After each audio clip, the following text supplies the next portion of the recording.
In this video, I'm going to give you 3 things to consider before you use reclaimed wood on any sort of DIY project, so stay tuned.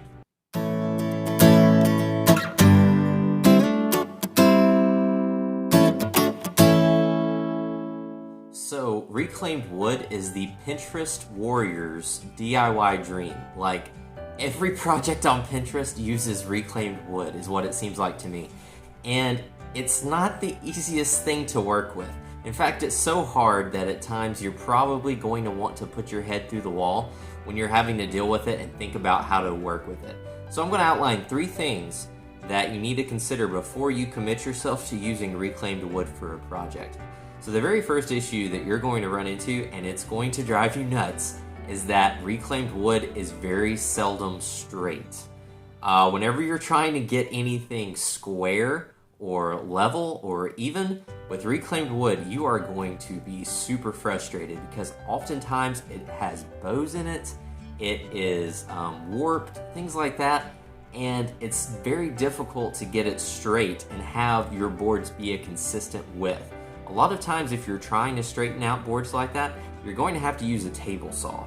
And if you don't have access to a table saw, that's already a big challenge. You could try to use a circular saw to be able to cut the boards down to make them square and straight, but once again, the problem with doing that with a circular saw is it can be difficult to control. So the very first thing you're going to run into with reclaimed wood is having to deal with getting it straight. More than likely, the second thing that you're going to run into with reclaimed wood, if I can learn to talk, is you're going to run into the fact that it's not finished. It does not have a smooth, finished surface.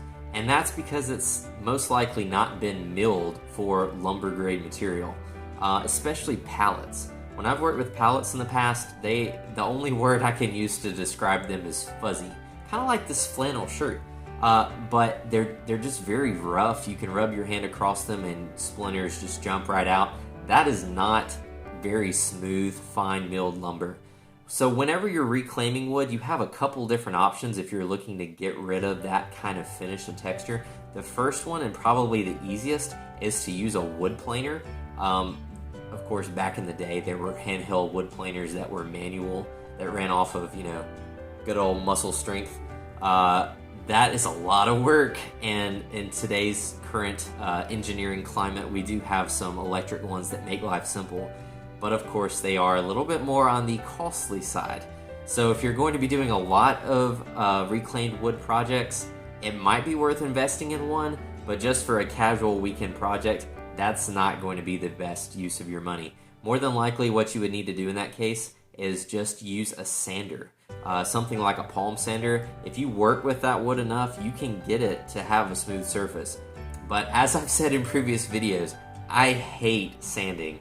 And that is not the medium that I would want to use to get these boards to have a milled surface. So I would suggest if you're going to be using a lot of reclaimed wood, you probably do want to buy some sort of planer in order to plane it. So the last issue that I've run into in the past is actually that the wood can be pretty weak, especially if it's from a pallet that's been out in the sun for a long time. That wood can be very brittle.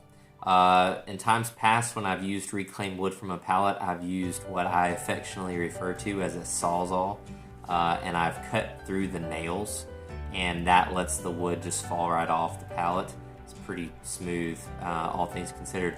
But what I have found from that is that where those nail holes are in the wood tends to be a weak point for that project. So if you're trying to build something with structural integrity, reclaimed wood can be kind of tricky to do that with. And that's just something you need to consider going into it. If you are looking for something that's going to hold up long term, you might want to stay away from reclaimed wood and do something that's going to last for a longer time. Recap. Know that the boards are more than likely not going to be straight. Know that they're going to be rough and need to be smoothed out somehow if that's the finished look that you're going for. And know also that they could have their structural integrity compromised by just being damaged, and that needs to be something that you consider as well. If you like the content that I'm putting out, switching gears a little bit, I would ask that you go ahead and subscribe to this channel. It's the nice little red button down below this video screen. And if you like what I've talked about in this video, give it a like and also leave a comment. And if you have any questions, feel free to let me know those as well. Thank you for tuning in.